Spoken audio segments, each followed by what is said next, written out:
7 signs that God is closing the wrong door for you. Have you ever felt stuck in a situation, like no matter how hard you try, you can't get closer to a certain person, or the opportunity you've been chasing always slips away, or you keep hitting walls in the direction you want to pursue? Before you blame your bad luck, this could very well be God closing the wrong door for you. Today, I want to share 7 signs that commonly happen in real life. Behind each one is His protection.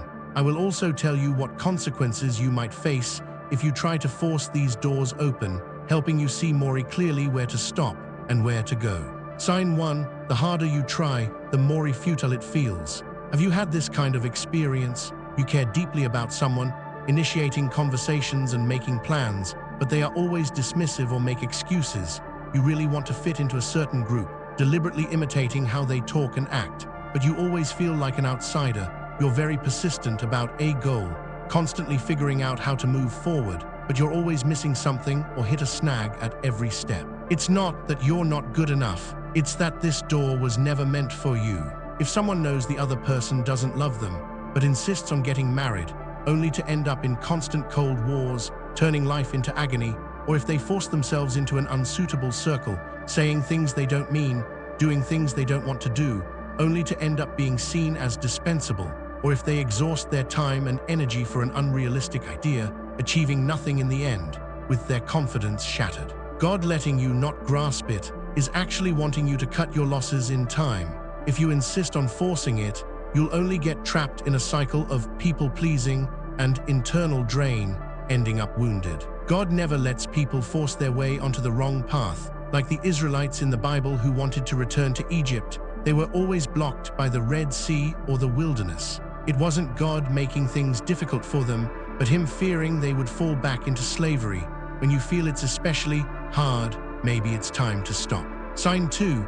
The people around you are all throwing cold water.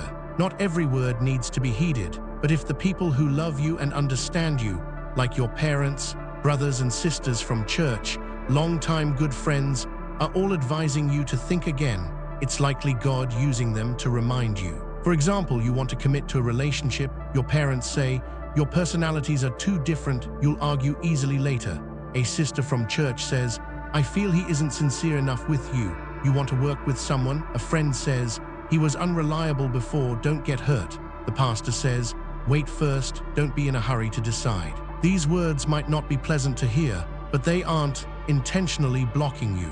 If you don't listen to the advice and insist on following your own thoughts, someone didn't listen to their parents' advice, insisted on marrying someone with bad habits. Later, the other person didn't change and dragged the whole family down. Someone insisted on following an unreliable person after being cheated, wanted to turn to friends for help, but because they didn't listen, made those who cared about them lose heart. God allows this cold water to appear so you don't charge ahead with your eyes closed. If you force this door open, you might find yourself in an isolated and helpless situation. God never lets us make choices alone. He places clear-minded people around us. Like when Nehemiah was rebuilding the wall, people around him reminded him that the enemy's invitation is a trap, helping him avoid danger. If many people are not optimistic about the path you're taking, don't rush to refute. Calm down and think, are the issues they're pointing out the ones you've been deliberately ignoring? Sign 3.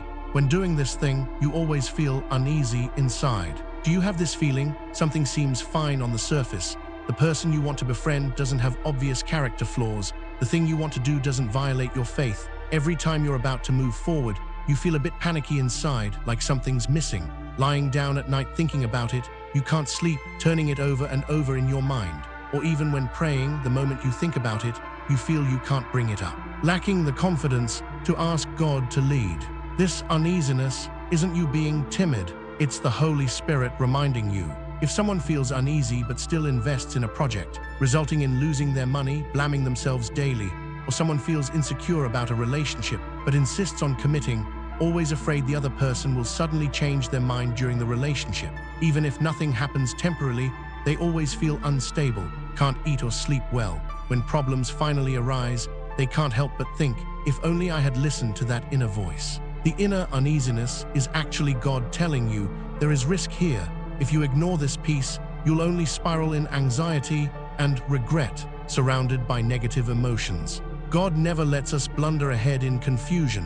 When you feel panicky doing something, it's time to stop. Sign 4, even if it succeeds, problems quickly arise. Have you tried finally getting together with someone you like, but not long after, arguments and conflicts start? Finally joining the team you wanted, only to find infighting once inside, things completely different from what you imagined, launching a plan, but soon encountering funding issues or partners dropping the ball, making it harder and harder. This isn't bad luck, it's that this door should never have been opened. Someone knew the team atmosphere was bad but insisted on joining, ended up not learning anything, got backstabbed, had to resign, and was left with a shadow over work. Someone knew they were incompatible with the person they liked, but insisted on being together, ending up in cold wars or breaking up bitterly. Someone forcibly launched a flawed plan, could only constantly rob Peter to pay Paul, still had to give up in the end, wasting time and energy. The wrong door, even if forced open, won't bring blessing, only a mess to clean up. If you stubbornly refuse to exit, you'll only sink deeper into trouble, ending in a disgraceful situation. Saul in the Bible disobeyed God's command and seized the plunder, seemed to have gained, but soon lost his kingship and lived in jealousy.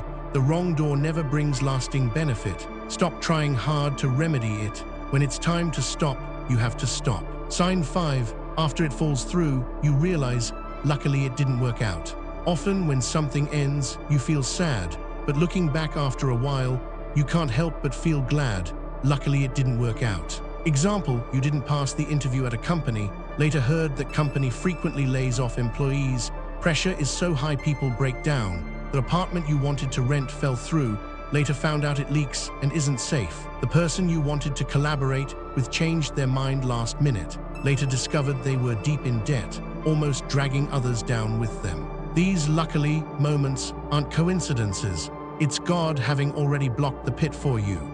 If someone didn't manage to rent that problematic apartment but pulled strings to get it, ended up with water damage ruining furniture within 2 months, and argued with the landlord, someone didn't pass the interview at the problematic company but used connections to get in, ended up jobless not long after, having to search for work, insisted on collaborating with the indebted person, not only didn't make money but got dragged down, burdened with unnecessary trouble. God letting it not work out is protecting you. If you insist on making it happen, you'll jump into a preset trap with your own hands, suffering losses that could have been avoided. Like David wanted to hide in Gath, felt sorry he couldn't, but later learned the Gittites were Saul's allies hiding that would have meant capture. Don't be sad about losses anymore. Those opportunities you didn't grasp, those people you couldn't keep, might have been the fire pits God helped you avoid.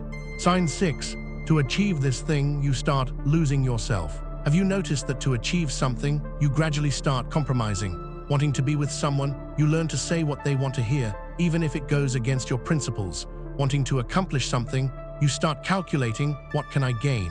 Losing your original aspiration. Wanting to fit into a circle, you follow others in saying things you shouldn't, doing things you shouldn't, even though you know it's wrong inside. When you start losing yourself for something, that door is definitely wrong. Someone to make money, followed others in dishonest business, made some money but felt uneasy daily, afraid to go to church, scared someone might ask, someone to keep a person, compromised their principles repeatedly, looking back finally to find they were no longer the person with boundaries they once were. Someone, to fit into a circle, said words belittling their faith, gradually grew further from God, feeling increasingly empty spiritually. Desires can inflate. Today you compromise once to keep someone, tomorrow you might compromise more to achieve something.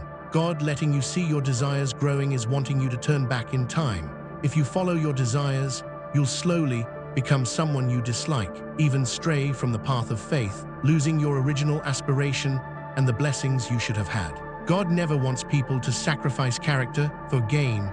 Like Esau selling his birthright for a bowl of stew seemed to solve his hunger, but forever lost God's promise. Stop following your desires. Pause and think, is this thing really worth losing yourself for? Sign 7. After this thing stops, you start remembering God. Often we're so busy chasing what we want, we forget to pray, forget to read the Bible. Until things get stuck, stop.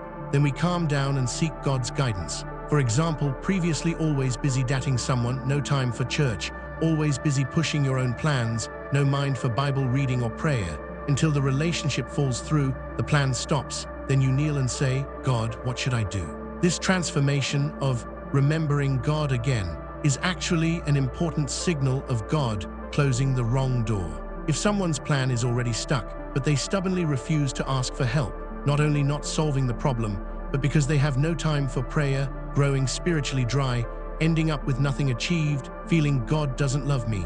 Someone busy dating ignores their faith, even if relationship problems arise, doesn't think to pray, insists on figuring solutions themselves. Conflicts multiply, growing further from God. God making you stop is wanting you to turn from focusing only on yourself back to focusing on Him.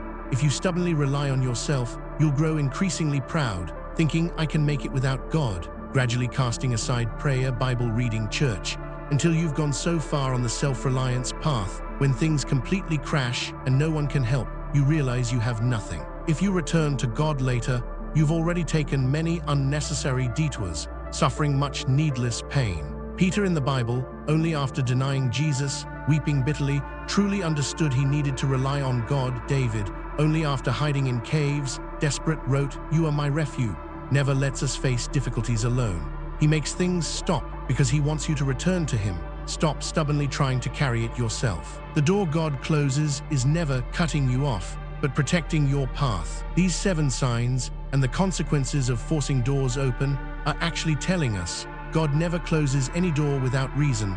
The door He closes might block your expectation, but it blocks greater harm. It might make you temporarily sad, but it leaves a more stable path for you. If you're facing a closed door, stop asking, "Why won't you let me through?" Instead ask, "God, what do you want me to learn?" Stop trying to break the door down. Instead, wait quietly for Him to lead you on a new path. The Bible says, "The door God opens for you, no one can shut." Right door might be a little late, but at the most suitable time, it will surely open for you a path full of grace.